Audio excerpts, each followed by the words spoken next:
And begins. For the enjoyment aspect and overall fun factor, Uncharted 3 Drake's Deception is an easily enjoyable game that offers countless thrills across many real-world locations with a continuous wow factor involved, and a formula we have grown accustomed to. I can recommend this to anyone who enjoys third-person action-adventure games. If you're someone who is looking for a great action-packed experience, you will be pleased.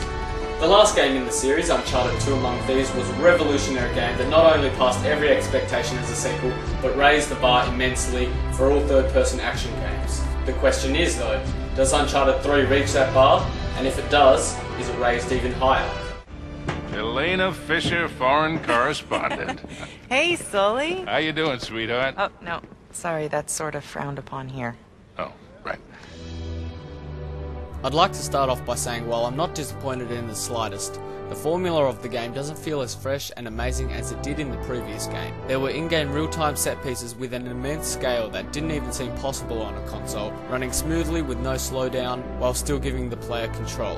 What Uncharted 3 does is great, and kept me on the edge of my seat almost the whole time. Those amazing set pieces are somewhat expected this time around, therefore the wow factor leaves just a little to be desired, because this is the second time around.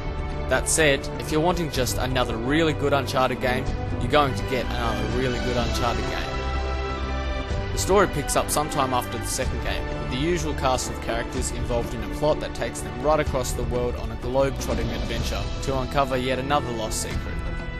As you might be able to tell from the subtitle of the game, it focuses a little more on the relationship between Drake and his friends and what his life decisions are about. We also look a little into Drake's past. I was skeptical at first as to whether or not Naughty Dog could pull this off. The game does a fairly good job at involving the player in a story that takes many unexpected twists and turns, and as a whole is largely ambitious and captivating.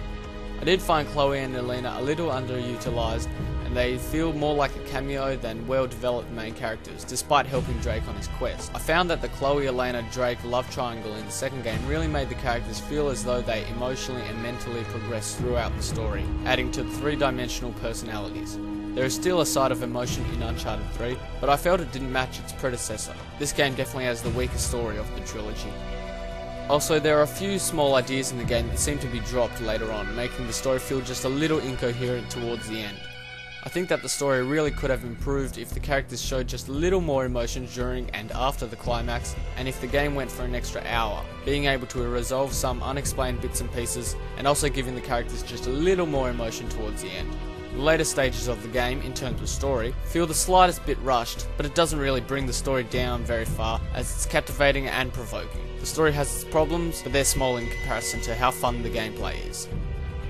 Across the 7-hour story mode, granted the default mode is chosen, Drake will be running, jumping, climbing, punching, shooting and solving puzzles on his quest to uncover Sir Francis Drake's secret. The game is paced fairly evenly, with perhaps a platform section followed by an intense shootout, slowing down leading to a puzzle. This keeps the pace of the game fresh, and the game handles these sections in different orders to avoid repetition, creating some unexpected events. Shootouts are tense, and you will need to think about positioning and prioritise which enemy to take out, and you will always need to be on the move, as you won't find success in holding down one area in every gunfight. There is now a throwback option for grenades tossed by enemies, which drastically helps the gunfights. The aiming at first can feel clunky, but it's adaptable, and I didn't find myself having any problems with the aiming after the first quarter of the game. Enemies have different fight styles and patterns. Some will flank, some will rush, some will pop in and out behind cover, and some will even blind fire. I recommend playing on the easy difficulty for newcomers to the series, because shootouts can get overwhelming and frustrating at times if you're expecting to pick enemies off from one position. There is a much bigger emphasis on hand-to-hand combat, which has been improved, involving counters in similar fashion to the combat system found in Batman Arkham Asylum and Arkham City. You're able to grapple enemies and even interact with the environment while fighting them, using a glass bottle or bench to your advantage. Unfortunately, you'll find yourself doing the same exact fight with the stronger goons, kicking him in the crotch and pummeling him in the head for him to get up and do the same dance with Drake over again until he goes down. The levels and locations are just as varied as Uncharted 2, and the final act in this game I actually liked more than the final act in the previous two games. I don't want to give anything away, but there was one part I wish lasted longer, but unfortunately only had 1 or 2 chapters to it. There is an absolute intense chase scene later on in the game that I'm not going to spoil for you. The game starts out slow with its first shootout an hour or two into the game, but after the first few chapters the game kicks into classic Uncharted mode, with brilliant pacing and set pieces that are awesome and kept me on the edge of my seat the whole time. If I had any problems with the gameplay, it would be that the enemies still take far too much damage for my liking. Hand-to-hand combat is extremely repetitive in regards to heavies. Sometimes the game doesn't recognise headshots. I had some issues getting in and out of cover, and some stages towards the end were frustrating. I expected these problems, while small and somewhat insignificant, to be resolved by the third game, of which they aren't.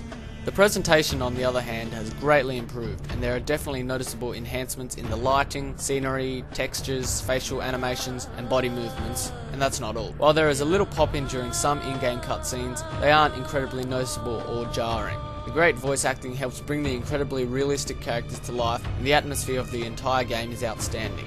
The audio design is authentic, and from the voice acting to the technical and artistic graphics, to the very small touches of detail that goes into the game, it's obvious from the presentation alone Naughty Dog put their whole heart into this game with a strong level of polish.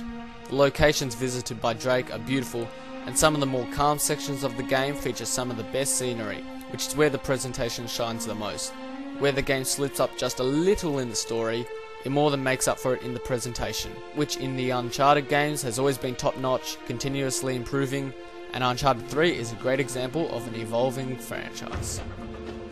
The multiplayer returns once again with refined co-op and competitive modes, featuring in-game treasures, the option to spawn on a buddy assigned before the match, and a killstreak-like system offering speed boosts, power weapons, and many more.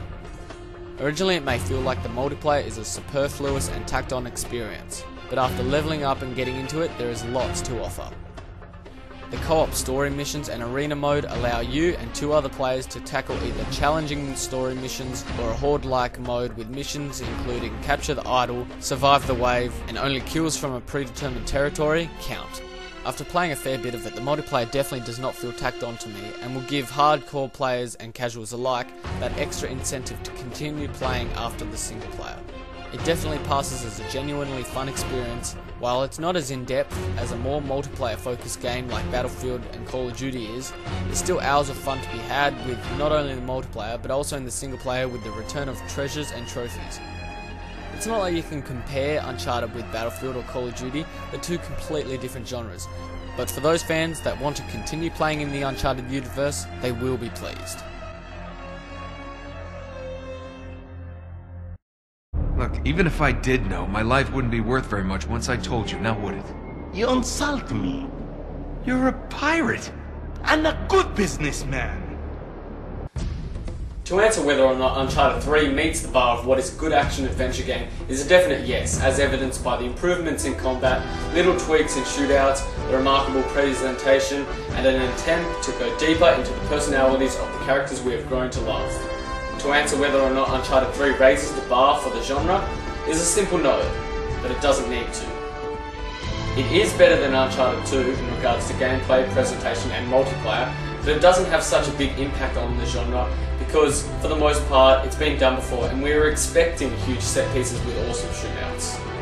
While there are a few nitpicky complaints I had with the story and the combat, it's hard finding flaws that impact the game greatly, and to be honest, these complaints are so easily forgiven because of what the game tackles and how greatly it presents it. Newcomers are most likely going to enjoy this game as much as the fans of the series are, and you owe it to yourself to play one of this year's greatest games. I give Uncharted 3 Drake's Deception a 9 out of 10. Thanks for watching my review, and remember, you can follow me on Twitter at Biofuze. You can also check out my gaming blog featuring all my reviews at gamespot.com/users/BioShockRaptor. Until next time, feel free to watch one of my 2 recent videos, and I'll see you all next video. Thanks.